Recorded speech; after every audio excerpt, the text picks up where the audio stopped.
Kratom Kingdom. This is your host, Chris Irving from Knoxville, Tennessee, and I just reached 1,002 subscribers. So, rock on. I just got an email from YouTube congratulating me, which was, as they called it, bananas. Which I don't know if that's an insult or a compliment. You know, is it really that crazy to think that me, a nobody, could get 1,000 subscribers when there are cuckoos making videos about crackheads, you know, just chasing crackheads on the street and being mean to them. Not that I don't. I mean, I feel for them. Most crackheads have mental disorders. Most of them had poor backgrounds. I try to be an empathetic person, and that comes from my education.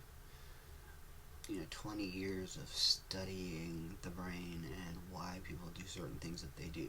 Anyway, today's video on Kratom is going to be about pain, anxiety, depression, and how you can get rid of them without taking harmful narcotic medications. That, as my doctor said, my MD said, does not cure the problem of pain, does not cure the problem of anxiety, does not cure the problem of depression.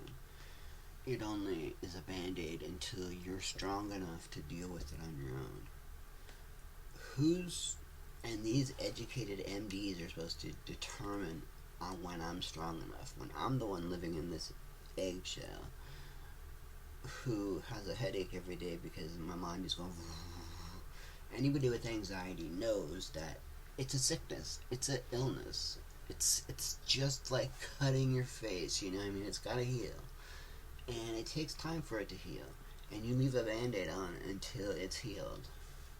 So I'm saying I need another couple of months of my anxiety medication. But the MD, who knows me better than I know me, decided no, he is going to take me off of it cold turkey, and I am going to go insane until I realized I have the magic key, something that indigenous people have been using for hundreds and hundreds of years for depression, anxiety, and pain. Yep, you guessed it, kratom, or kratom, or kratom, or however the fuck you want to say it. Please excuse that word if you're under 18. I'm a school teacher and I don't talk like that, but I'm pissed. Because people make fun of me all the time for the way I say it. It goes in one ear and out this one because you have your way of saying things. If you're from England, you will say potato or aluminium or however. If you're from America, we've bastardized the English language so bad that we call it American language now. There's no such thing as American language. And if you believe there is an American language, you are probably not as educated as one would think.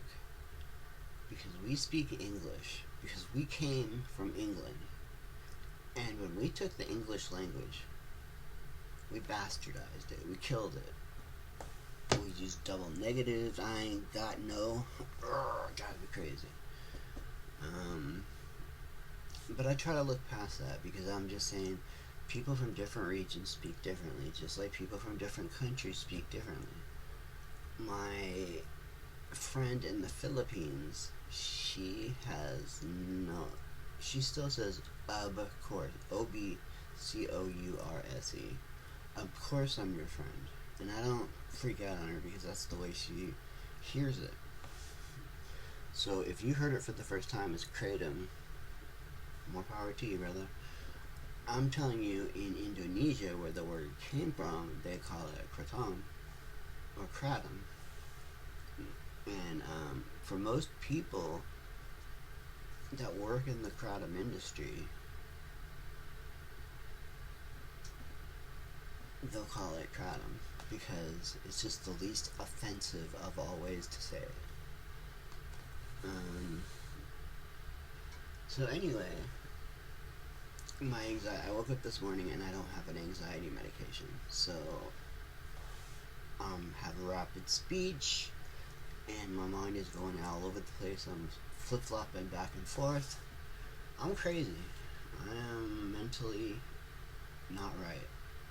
So if I've offended you, I apologize. I do that all the time. It's called impulsivity, and it comes with the hole that I have in my brain and where I have it. It's right here. There's a line going right across here, and that separates your temporal lobe, where you have your temple, from your parietal lobe, which is mostly motor cortex, which is why I can't move my hand, can't move this half of my mouth, but the temporal lobe is your language, and it feeds a lot of blood to your prefrontal cortex, which controls your personality. Impulsivity is a really strong part of your personality.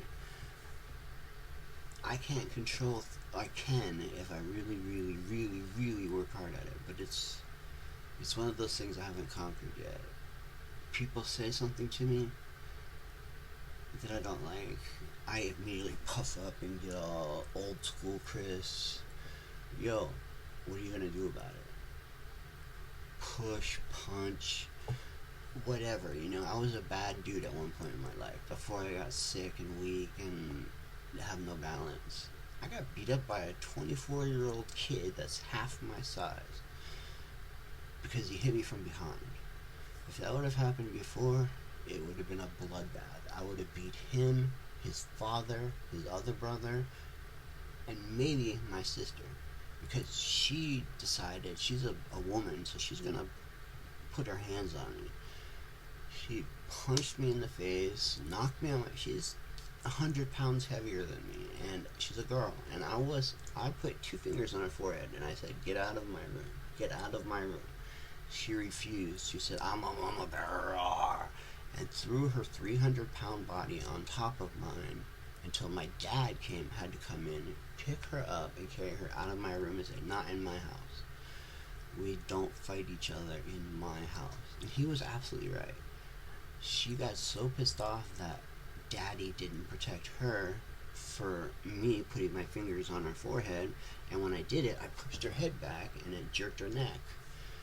But I didn't know what else to do, because I am not going to full on break my sister's jaw, because it could have happened very, very easily. My right arm is still very, very strong. Use your one arm for 20 years and see how strong it gets. I had to get out of physical rehab, because I was able to do things with one arm that most people can lift with 2 arms. My goal was to bench press 160 pounds with both arms. Well, I only have one arm, so I bench pressed 160 pounds with one arm. My therapist was like, whoa, we don't quite know what to do with you right now, because you're already met our goal for strength. Now I want you to cook a breakfast, crack an egg. I got really dexterous with these 4 fingers. I was a bass player for 15 years, so my fingers are very dexterous. I can hold something and twist. I can open bottles by putting them in my armpit and turning. I've learned to adapt. So my right arm is badass. I'll just put it that way. And because I use my right arm so much, I'm in a lot of physical pain. Physical pain causes psychological depression. Kratom, at a certain level, is an analgesic, is a pain reliever. So you will feel no pain. I mean, you'll feel pain, of course, but it's not the same kind of pain relief as an opiate, where it makes you so addicted to it you can't survive without it. I drink 5 to 6 grams at a time now. I've lowered it from 20 grams at a time, because I wanted that morphine experience, which I got at 20 grams. Very dangerous, though. became hyper addicted to it, didn't care about anything, might as well have been a heroin addict. But I still use these huge cups just because it's more water. And I only put a half a teaspoon of kratom in it. And my good subscribers, CW, sent me a re-up of kratom to last me next month because I am broke. And I would have to go a month without it, which means dealing with the pain, dealing with the depression, dealing with the anxiety.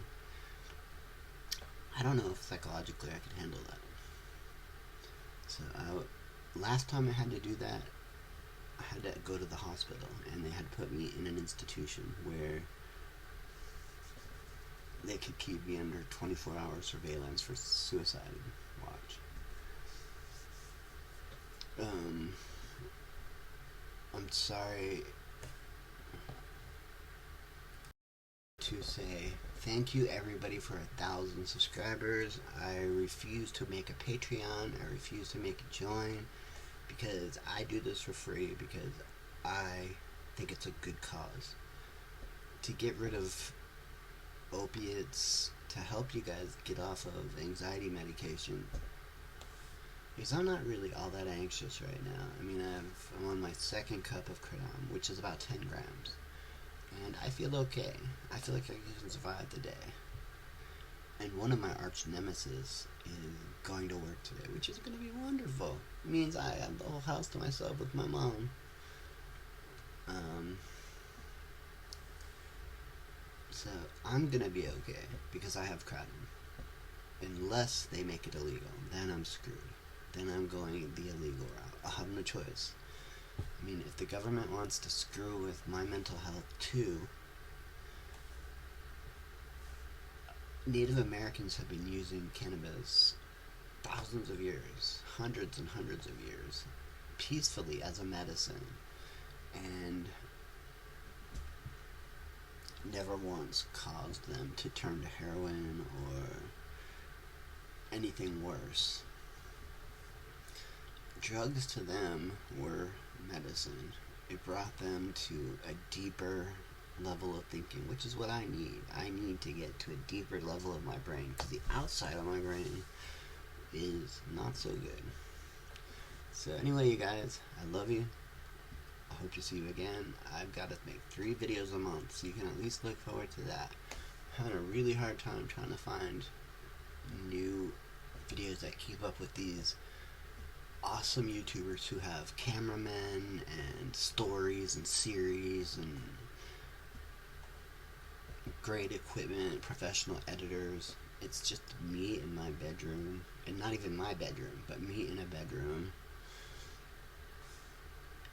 and a really old computer.